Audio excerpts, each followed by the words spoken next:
Right now, every second feels like a heartbeat, which is slow, calm, and inevitable. But in Cokato, Minnesota, on a cold November morning, one heartbeat would stop in the most shocking way imaginable, and a sledgehammer raised not to forge metal, but to end a life. Have you ever felt that unsettling chill the moment you realize something is horribly wrong? Today we unravel a murder so senseless, so brutal, it will leave you questioning your sense of safety even in the place you think is secure, your workplace. Then at the end of the case, we get the chance to dive into the psychological breakdown, the systemic and legal failures, and lastly, the lesson learned about the case. At 5:45 to 5:55 a.m. On November 11th, an ordinary Tuesday began like any other for workers at Advanced Process Technologies, a metal fabrication plant tucked on an industrial road in Cokato, Minnesota. The sun had barely risen, and welders strapped on gloves and coffee cups rattled on benches. But somewhere on the factory floor, something horrific was awakening. Amber Marychek was only 20 years old, and she grew up in rural Minnesota, a rising talent in the trades and a dedicated welder who had worked hard to earn her place in the welding industry. She wasn't famous, she wasn't reckless, she was just an ordinary lady, and that's why this case cuts so deep. She was loved by family and respected by teammates, and proud of her craft. Amber had dreams as bright and hot as the welding torch she wielded every day.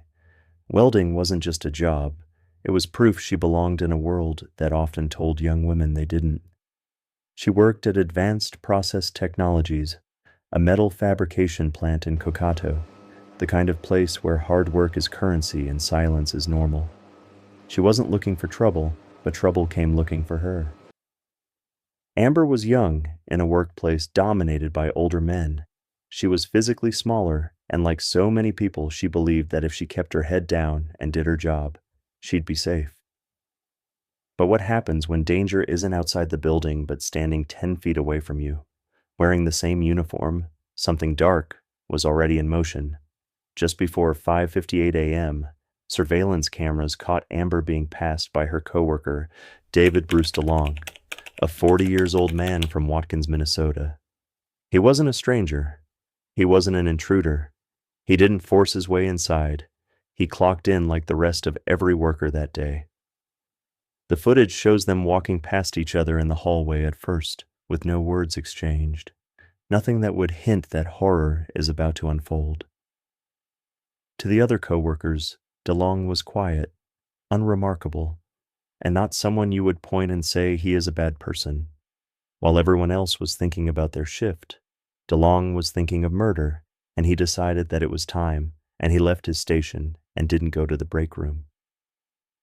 At 6 a.m., he walked back towards Amber's workstation and saw that she was focused with her work mask down, gloves on, and sparks fly as metal meets flame. She never sees him coming. DeLong walks past her once, no argument, no confrontation. Then he turns back and reaches for sledgehammer, a tool meant for construction, suddenly turned into an instrument of terror in his hands. With raw power, he swung with brute force on the body of Amber. Witnesses would later tell investigators that DeLong swung the hammer at Amber 5 times, not out of accident or loss of self-control, but deliberate and intentional. The first strike horizontal as she stood, then 4 more crushing blows as she collapsed. Each blow was more devastating than the last, and each swing drew her death closer. When he was over, DeLong didn't run. He walked straight up to a coworker and said something that will echo in their heart till this day. "I hit her with your hammer. She's by your toolbox. She is gone." Paramedics arrived. They fought to save Amber's life, but her injuries were catastrophic and brutal, and Amber Check was pronounced dead at the factory floor scene hours before most people had begun their day already. This wasn't random violence or a dark alley she went to, but instead it was work, the place we're told is safe and a place we spend most of our lives. But the most disturbing question still remains. Why didn't anyone see it coming? And what was the punishment the law gave to DeLong? So we are diving deep into the investigation and judgment of David Bruce DeLong by the law for the horrific crime he committed. The factory floor at Advanced Process Technologies becomes a crime scene. Blood on concrete, a sledgehammer resting where it fell, and a silence so heavy it feels accusatory. Investigators from Wright County Sheriff's Office move methodically. This isn't chaos. It's precision because the killer didn't flee, he waited. That alone tells investigators something chilling. This wasn't panic. This was completion. And when David Bruce DeLong was taken into custody, he didn't ask for a lawyer right away, or neither did he cry, or was shaken. Detectives expect denial, rage, or regret, but what they got instead is something far more disturbing. DeLong tells them he did it without hesitation. When asked why, his answer is painfully simple. I didn't like her. He admits something worse, that he had been thinking about killing her for a long time. The investigators didn't want to believe that was enough reason to kill her like that, and they dug through their emails, personnel files, witness interviews, and didn't find any romantic obsession, no documented harassment complaint or altercation, which makes it worse because this wasn't about passion, it was about permission. Permission he gave himself that Amber was young and smaller, and in his mind, that was enough.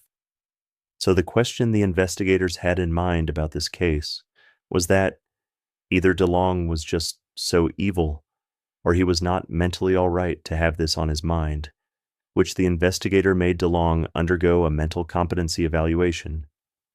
This is where the case gets uncomfortable, because doctors evaluate whether DeLong understood what he did, and whether he knew it was wrong. And according to the evaluation, he did. He wasn't delusional, he wasn't confused, or he wasn't disconnected from reality. He knew exactly what a sledgehammer would do to a human body, and he still chose to do it. DeLong is charged with second-degree murder, but the prosecutors were considering first-degree charges, citing premeditation.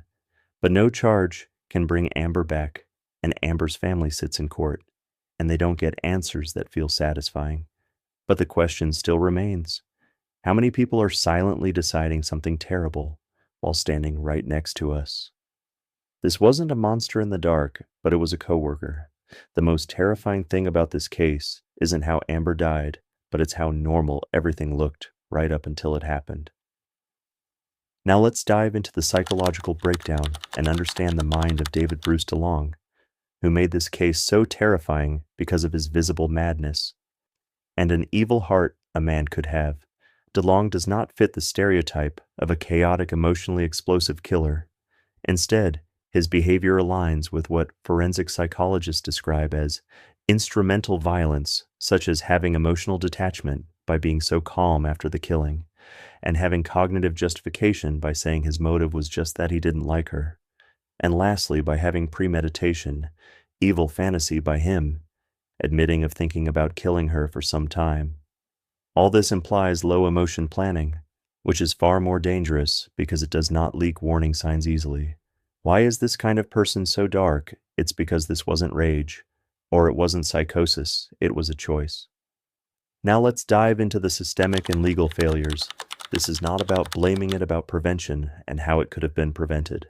And one of the preventive measures would be early warning mechanisms that involves monitoring and checking the hostility and proactive mental health checks of every workers, because silence protects the wrong person.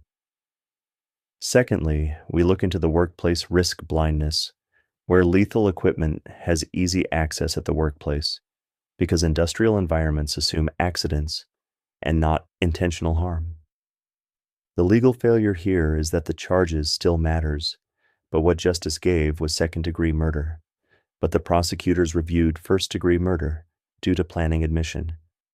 Premeditation in law requires proof of intent, planning, and time for reflection, while DeLong admitted prior thoughts, proving specific planning of when, how, where the whole case went down. DeLong was evaluated and found competent to stand trial, aware of his actions, so this removed the possibility of an insanity defense. So the charges given to DeLong weren't suitable for the prosecutors, and the legal reality is that the justice system can punish, but it cannot undo. Amber's family receives a verdict and not closure. Now we dive into the lesson learned in this case, and that should be quiet does not mean safety, because DeLong was not disruptive, he was not volatile. So modern violence often comes from internally resolved decisions and not emotional explosions. Secondly, the workplace shouldn't be a place for emotional pressure, so rather put away resentment and work your job peacefully, because this case forces us to confront an uncomfortable truth that sometimes the most dangerous person in the room is the one no one is watching. Amber Check didn't die because she made a mistake. She died because someone else decided she mattered less, and that alone should terrify us all.